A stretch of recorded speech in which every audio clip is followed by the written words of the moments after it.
The aroma of fresh-baked goods filled the small but cozy Sweet Dreams Bakery on Mill Haven's main street. Rachel Morton, at 38, had achieved what she had dreamed of since childhood, creating a business that not only brought in a steady income, but also brought joy to the people of the small town.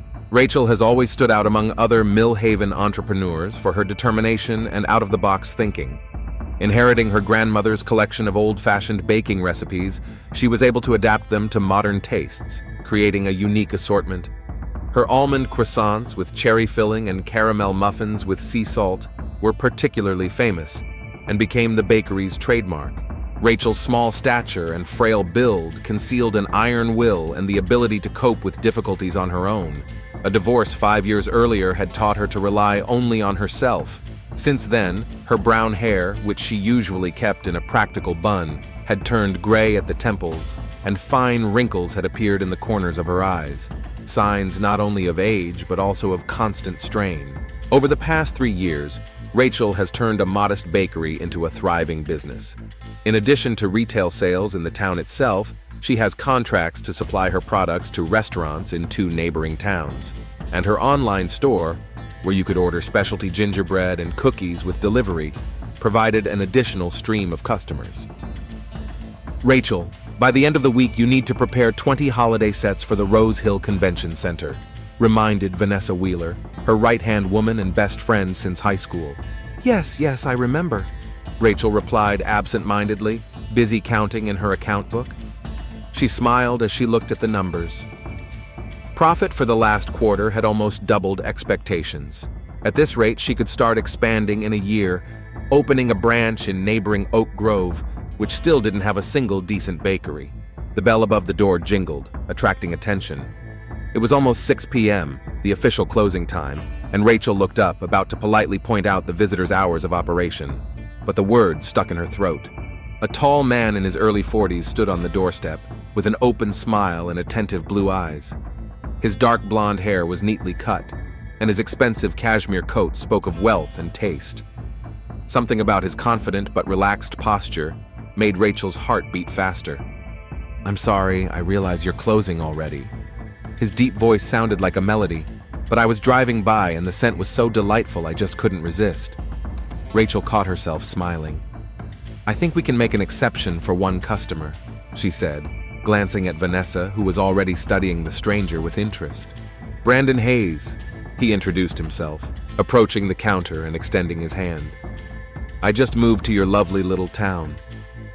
Rachel's hand sank into his warm palm. For a moment she felt like she was 20 years old again, when her heart was ready to burst into flames at a single touch. "Rachel Morton, owner of Sweet Dreams," she answered. "What can I recommend for your first time?" Their meeting turned into a date in 2 days. Brandon turned out to be not only charming, but also incredibly interesting to talk to. His stories about traveling the world and his experience in various business fields fascinated Rachel. He talked about venture capital investments, startups, international trade, all the things that to her, who had never left the state, seemed almost fantastic. "You have golden hands and an entrepreneurial spirit," he said one evening as they sat on the porch of her small house. "Your bakery could be a statewide chain." His words resonated warmly in her. Since her divorce, Rachel rarely received compliments and even more rarely received support for her ambitions. As a rule, the men in Mill Haven considered her too independent or overly enthusiastic about business. Brandon, on the other hand, seemed to appreciate those very qualities of hers. Over the next 3 weeks, they became practically inseparable. Rachel plunged headlong into the relationship, almost forgetting her usual prudence. She didn't notice Vanessa frowning every time Brandon walked into the bakery at the end of the day. "Don't you think things are happening too fast?" Vanessa asked one day when the two of them were closing up the bakery. "We hardly know anything about him. Where's he from? What does he really do?" "He's a remote investor," Rachel defended herself. "Not everyone in this world wants to take advantage of me, Van. Sometimes people just like to be around you." Vanessa shook her head but remained silent. Her anxiety increased when Brandon proposed to Rachel exactly a month after they'd met. "You're crazy," she said bluntly. "You've only known him for a month." But Rachel wasn't listening. In her 38, She felt there might not be a second chance at happiness. Her ex-husband, Tony, now lived in California with his new wife and 2 children. Kevin Holloway, the veterinarian she dated a few years ago, was also long out of town. Brandon was like a breath of fresh air, like proof that life could change for the better. The wedding was modest, with a minimum of guests. Mostly bakery employees and a few of Rachel's friends. There was no one from Brandon's side of the family. He explained that his parents had died long ago, and he had no relationship with the rest of his relatives. "My family is you now, though," he said, kissing her on the temple after exchanging vows. Vanessa looked sullen all evening, but kept her worries to herself, not wanting to ruin her friend's happy day. A week after the wedding, when the initial euphoria had subsided a bit, Brandon talked about the future. "I've been thinking a lot about your expansion plans," he said one evening. "The Oak Grove branch is a great idea, but why not swing into something bigger?" His enthusiasm was infectious. He talked about franchising, about the possibilities of opening 5, 10, 20 bakeries across the state, about making her recipes known everywhere. "You need about $15,000 to get started," he explained. "Rent for the space in Oak Grove, renovations, equipment. I can do all that while you keep the main bakery running. I have experience with that sort of thing." Rachel hesitated. $15,000 was all her savings over the last few years. But wasn't this what she dreamed of?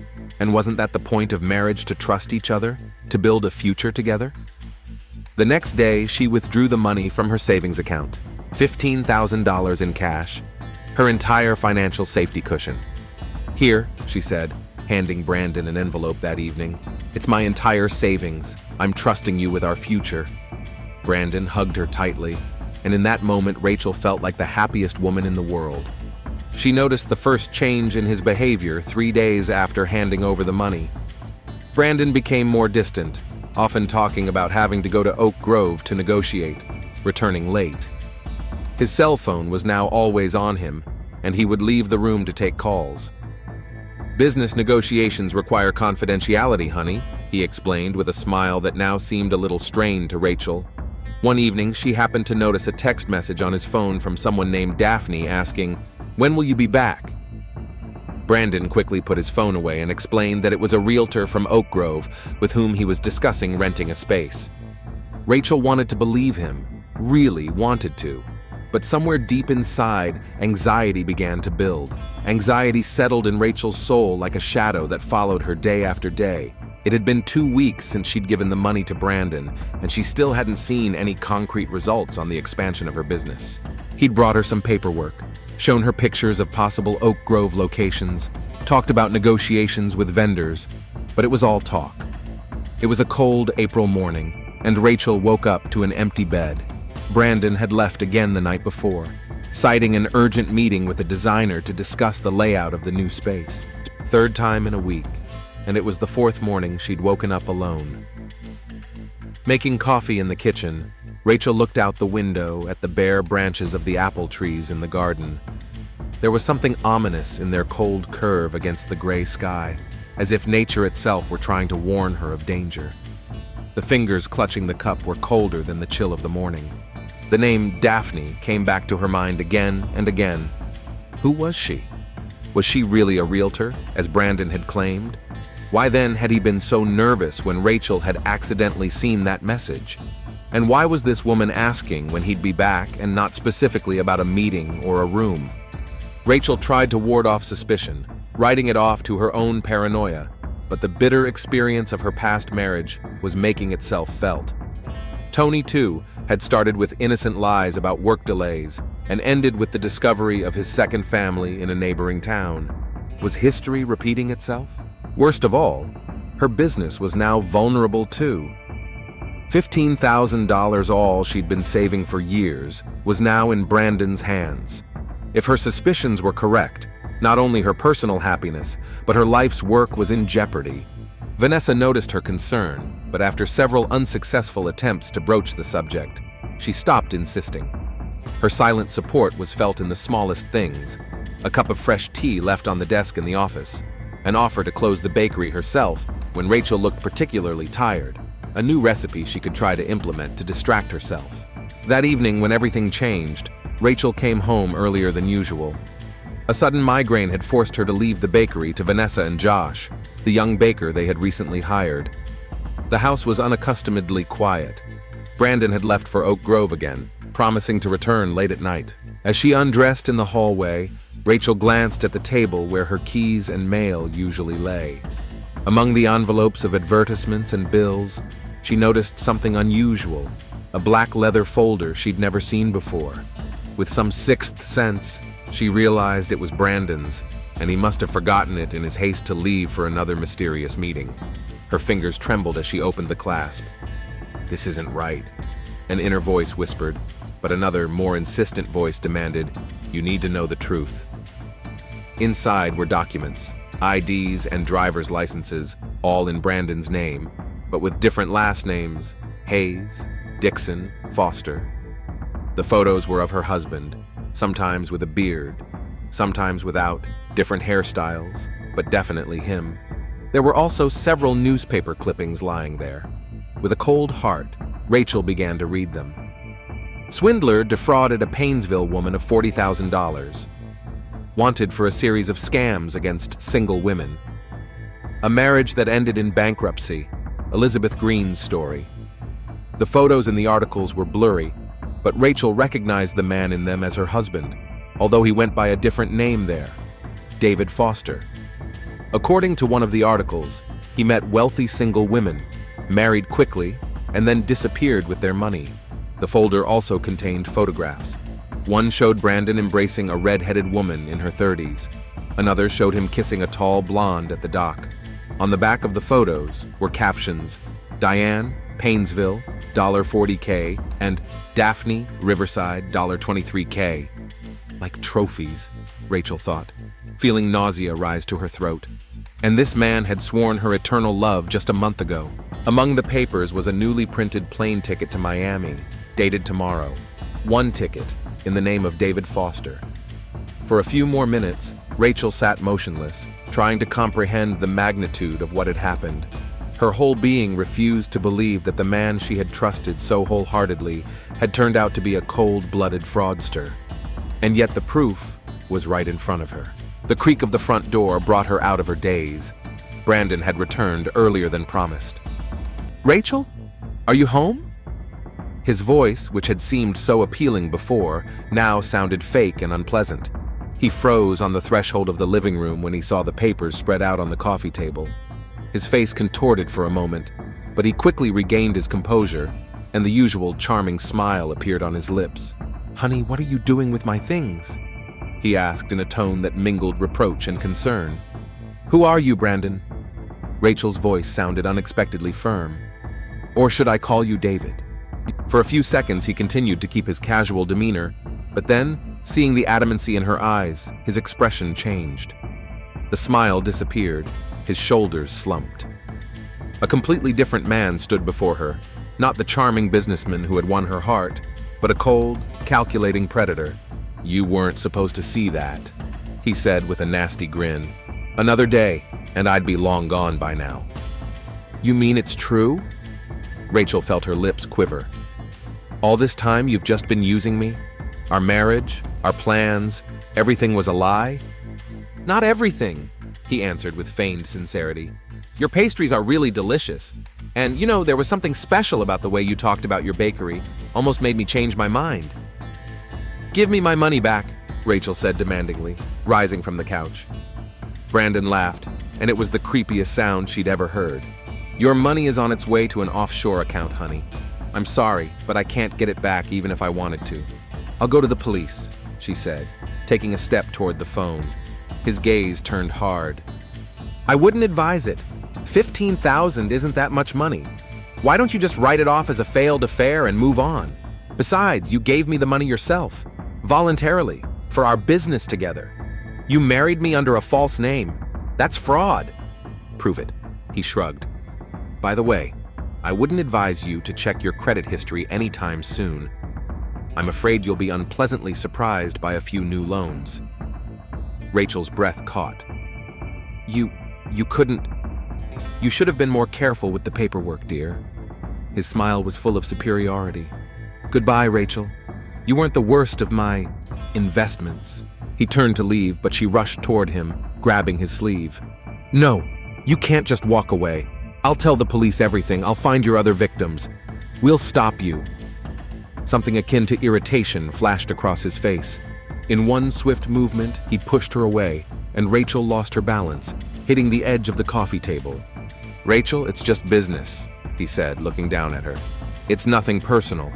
Do what you want, but I'll be out of the country by tomorrow." He collected the documents from the table and headed for the door. He turned around on the threshold. "By the way, I really liked your caramel cupcakes." The door slammed shut. Rachel was alone in the living room, stunned by the betrayal. Her legs gave out, and she slid to the floor, pulling her knees to her chest. The tears she'd been holding back the entire conversation finally came in floods. How could she have been so blind? All the signs were in front of her. The sudden appearance, the rapid development of the relationship, the proposal made so quickly, the insistent requests for money. And now what? $15,000, all her savings gone. And if his words were to be believed, that wasn't all she'd lost. Sobs shook her body until her strength ran out. So she remained lying on the living room floor, too devastated to get up and walk to the bedroom. Her last thought before she fell into a heavy sleep was to call Vanessa in the morning, tell her everything, and go to the police together. She didn't know how much time had passed when she heard soft footsteps through the restless sleep. Her consciousness, clouded by emotional exhaustion, didn't react immediately. Brandon must have come back for something, she thought through her slumber. "Get out," Rachel muttered without opening her eyes. Her footsteps came closer, and she felt someone looming over her. Only then did alarm break through the veil of sleep, and Rachel opened her eyes abruptly. In the semi-darkness of the living room, she recognized a dark silhouette, broad-shouldered, face hidden in shadow. "Who?" she began, but didn't have time to finish her question. Strong, gloved hands grabbed her throat, cutting off her air supply. Rachel tried desperately to break free, clawing at her attacker's hands, but the grip only grew tighter. Panic came over her in a wave. She tried to scream, but all she could get out of her throat was a strangled croak. Black dots danced before her eyes. With one hand continuing to strangle Rachel, her attacker pulled something from his pocket with the other. The dim light of the street lamp through the window reflected on the metal blade. Rachel fought back desperately, trying to reach for the lamp on the coffee table to use as a weapon. Her fingers grazed the base, but the strength was already leaving her body. The lack of oxygen was clouding her consciousness. A sudden sharp pain pierced her chest. The knife entered precisely between her ribs, striking her heart. The assailant skillfully guided the blade, showing obvious experience in such matters. The grip on her throat loosened.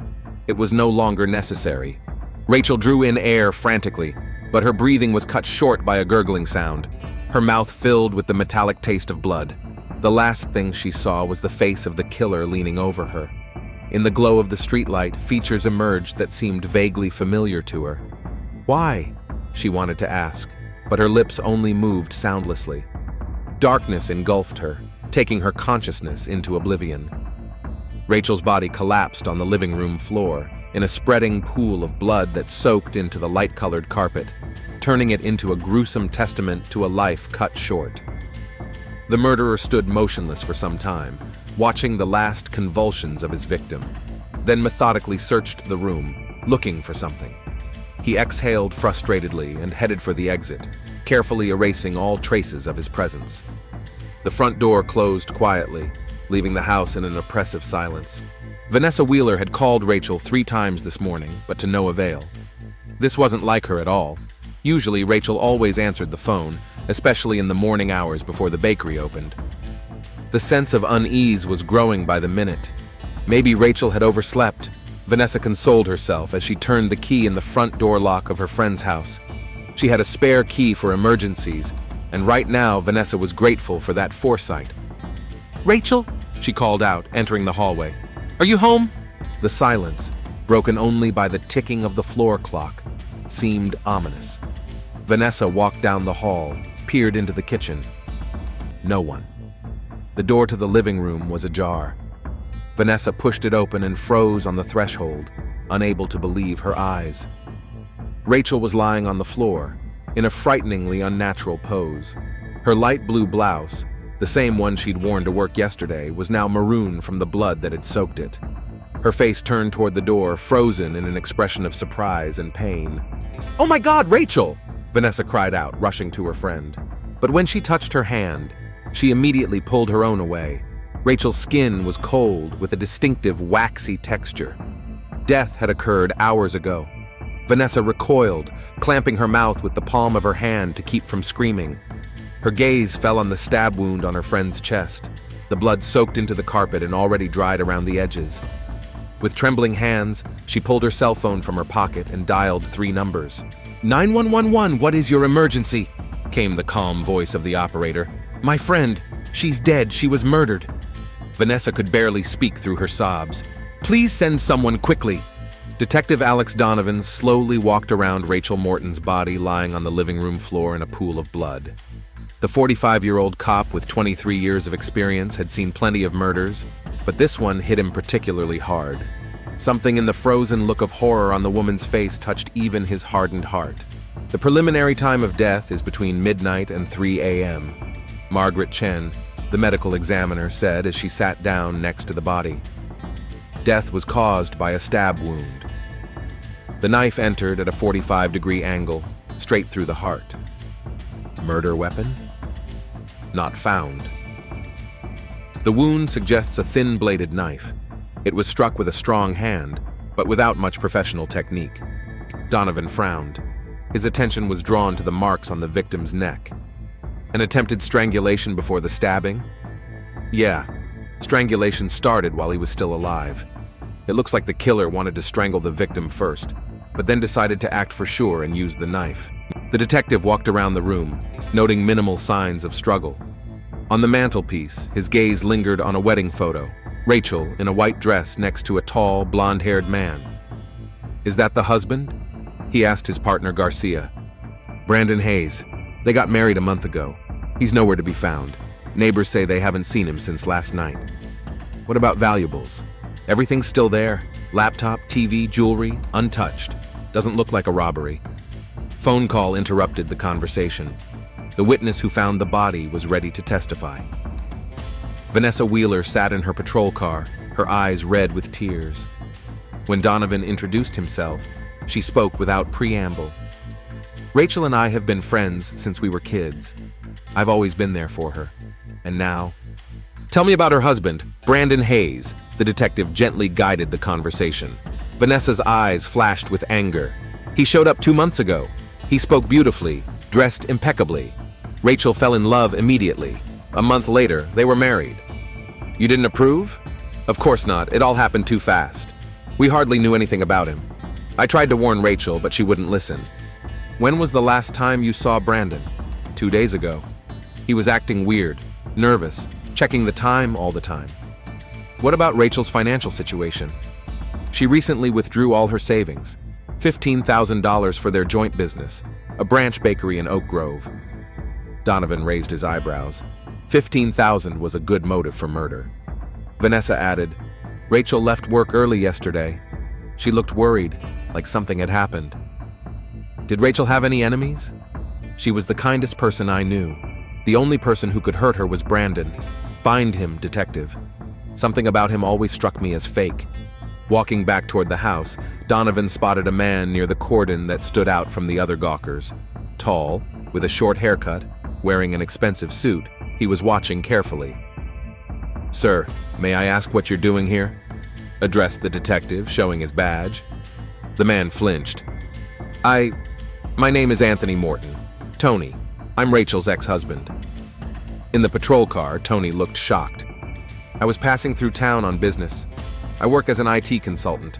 I saw the police cars, stopped to see what was going on, and I heard about Rachel. Where were you last night? Tony's eyes widened. Pine Forest Motel on the edge of town. Checked in yesterday afternoon, checked out this morning.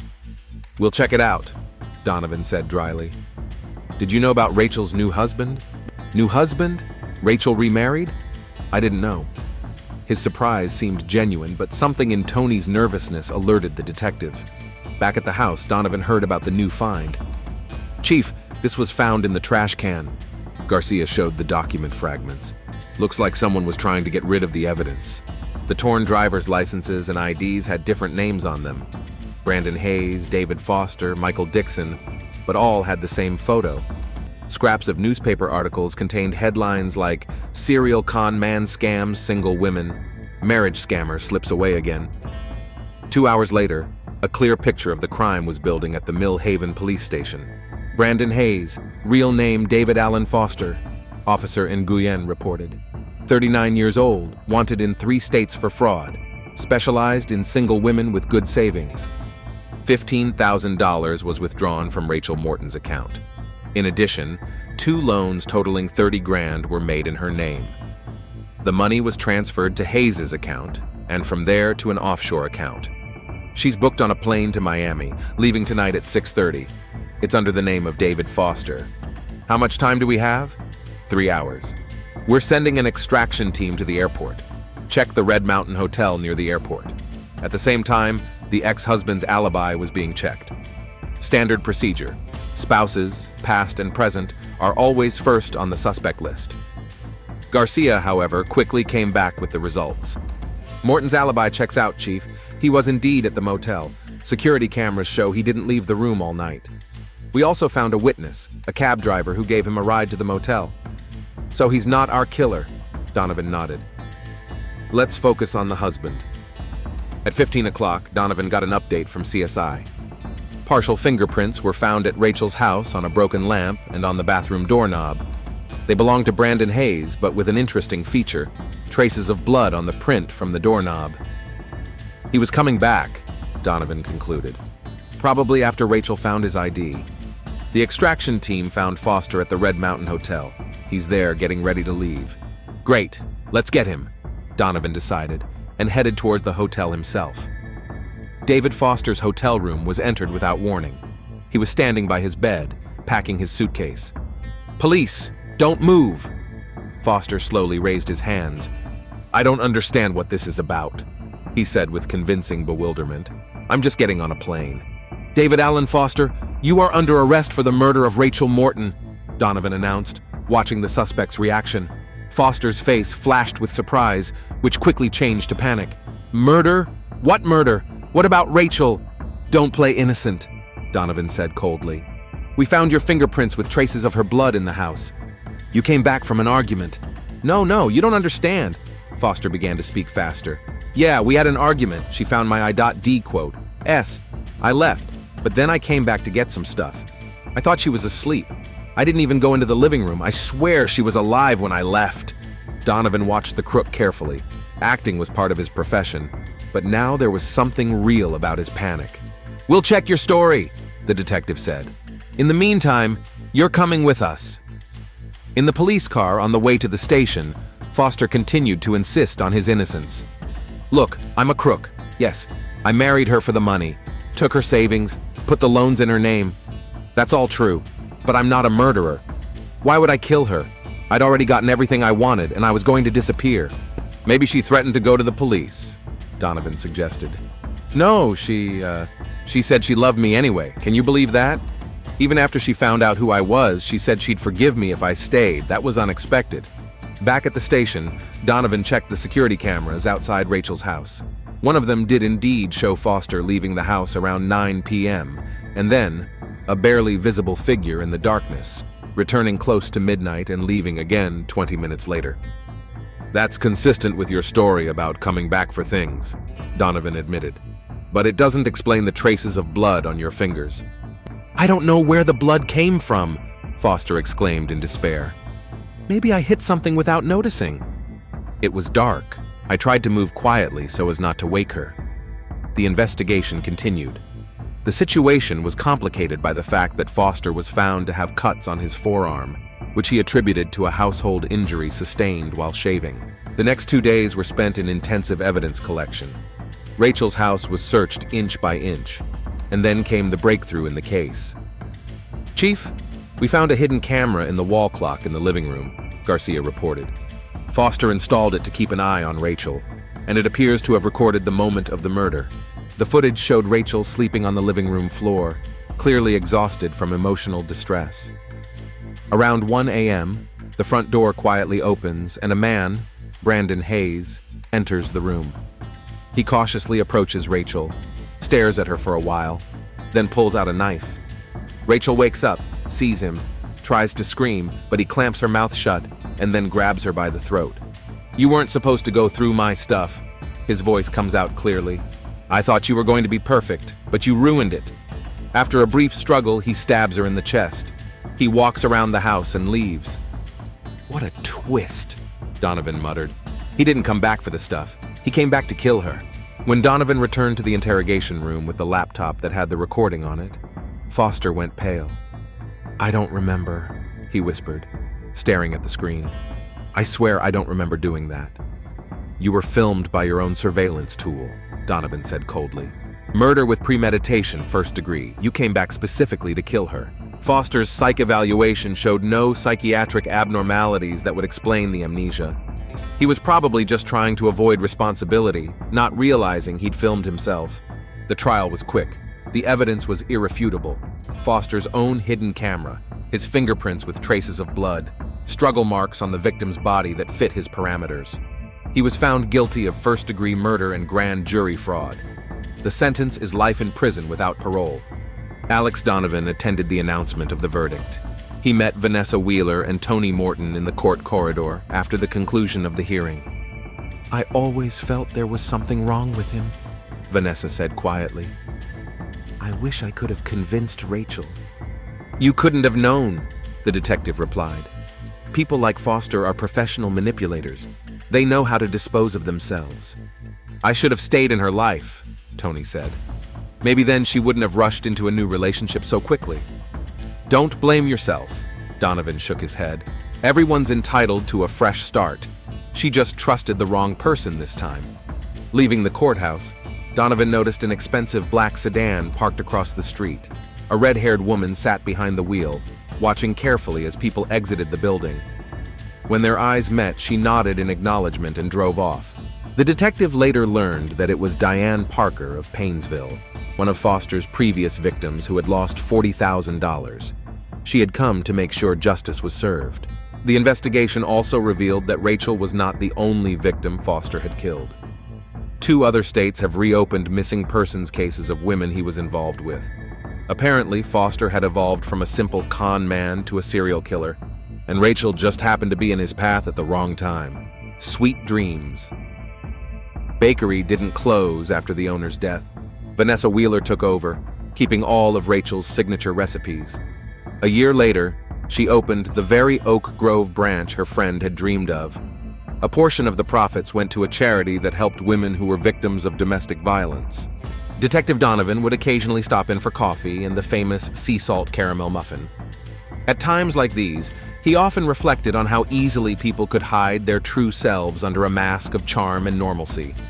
In his notebook, he made a final entry on the Rachel Morton case. "Behind every perfect mask there can be a monster. The most dangerous predators are those that pretend to be prey." The story remains in the minds of Mill Haven residents as a cautionary tale. Even in a small town where everyone seems to know each other, you can find a wolf in sheep's clothing.